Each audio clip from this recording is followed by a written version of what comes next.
Eto na nga mga sangkay, kay Kiko Barzaga 'tong ating pag-uusapan. Naalala ninyo yung nangyari po sa isang heneral na DDS na dinampot mga sangkay dahil po sa pagtatawag sa mga sundalo ng pag-aaklas. Ngayon eto na naman mga sangkay. Kung maaalala din po natin, itong si Kiko Barzaga ay gumawa din po ng kahalintulad nun mga sangkay.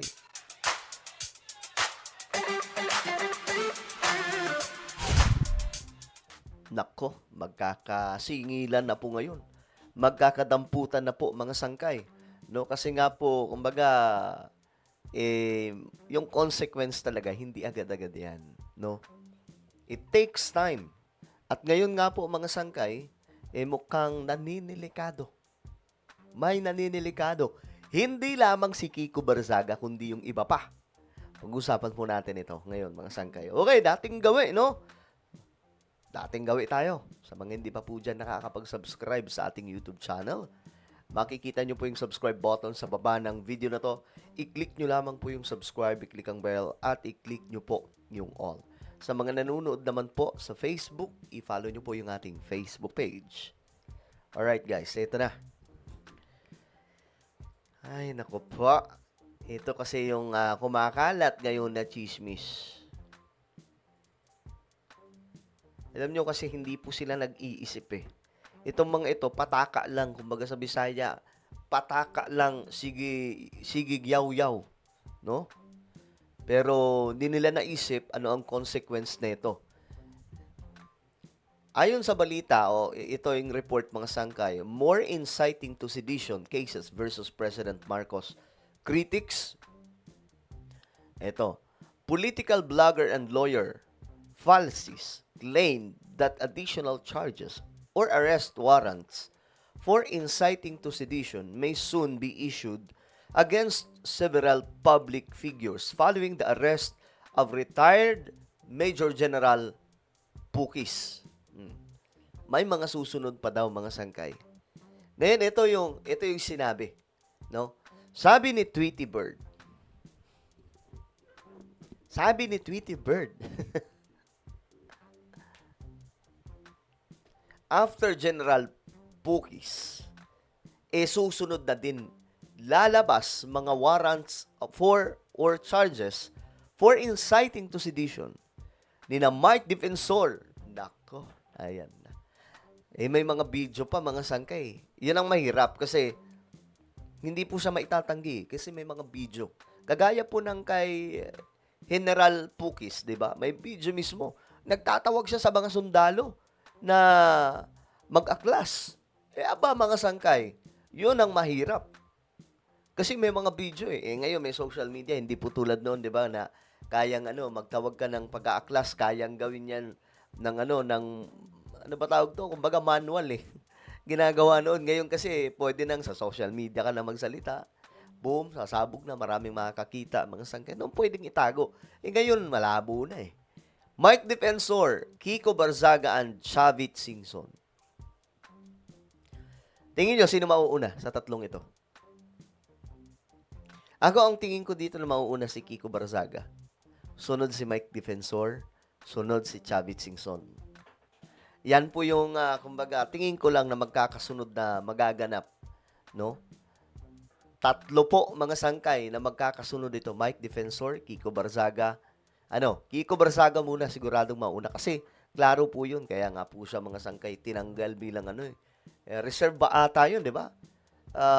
Reserve Army po itong si Kiko Barzaga. Ngayon mga sangkay, posible silang maharap sa isang malaking problema. Ang problema pa po na ito mga sangkay, di ba nga po kapag ka, nakakatawa sa part nila, kapag ka naa-arresto na sila, sasabihin na nila, hindi naman kami hindi naman kami nagtawag ng pag-aaklas sa mga sundalo o pagpapabagsak sa gobyerno. Ginawa po yan ng general na DDS sa si Pukis. 'Di ba? Hindi daw siya gumagawa nun. Pero ayun, mga sangkay, bistado yung video. Umisigaw pa 'Di ba? Na nananawagan siya sa Philippine Army, kay General Broner, sa mga matataas na opisyal ng AFP. pati po kay Nartates ng PNP at lahat po ng mga pulis. Di ba mga sangkay? Yun pa lang. Diyos mo yung marimar, maglolokohan pa ba tayo dito? Ngayon, so, ano ang gagawin ng mga ito? Di ba? Ano ang gagawin nila? Ngayong posible silang maharap sa ganong klaseng sitwasyon. Paano naman si Jimmy Bondoc? Oh, ayan pa, isa pa po yun, mga sangkay. Diba? Falsis did not provide documents or official confirmation to support the claim, and authorities have yet to issue any public statement validating the alleged pending cases. Hindi naman na kailangan ng dokumento doon. Warrant of arrest lang ang kailangan doon. Kapag halimbawa, sinerve na yung warrant of arrest, ayun na po yung pinaka-utos na ng korte yun na arrestuhin. Di ba? So, good luck sa kanila. Yun lang ang masasabi po natin. Kaya nga sana, nag-iingat po sana sila na wag silang basta-basta magsasalita ng alam nilang may babalik sa kanila. Alam nilang may nilalabag po silang batas. Napataka lang Patakag sige yaw-yaw. Tapos, kapag na-aresto na, muhilak o muingon nga, hindi naman kami nag-ano niyan, hindi naman kami nagsabi niyan. Hindi naman kami nagtawag ng pag-aakla sa mga kasundaluhan. Pabagsakin ang gobyerno, never namin sinabi yan. Ang gusto lang talaga namin, mapaalis yung mga kurap, yun lang. Utot nyo. Diba? Mga bistado na kayo sa inyong mga kalokohan.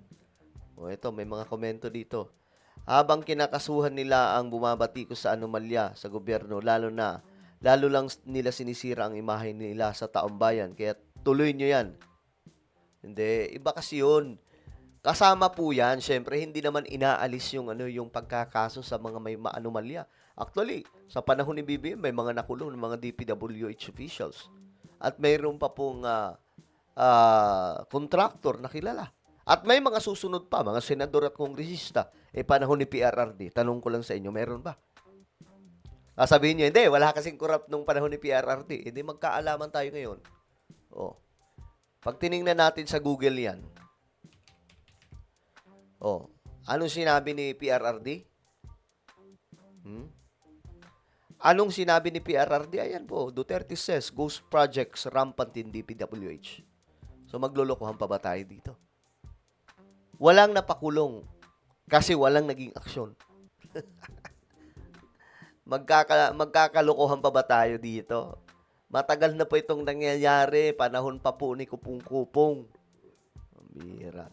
Well, ano po ang inyong opinion? Sa tingin nyo, sino ang mauunang maaresto? Si Kiko Barzaga, Mike Defensor, o Chavit Singson, or Jimmy Bondoc? Comment down below, mga sangkay. Meron po tayong YouTube channel. Ito po ay Sangkay Revelation. Hanapin nyo po ito sa YouTube. Ngayon din, kapag nakita nyo na i-click nyo po yung subscribe, i-click ang bell, at i-click nyo po yung all. Ako na po ay magpapaalam. Mag-iingat pong lahat. God bless everyone.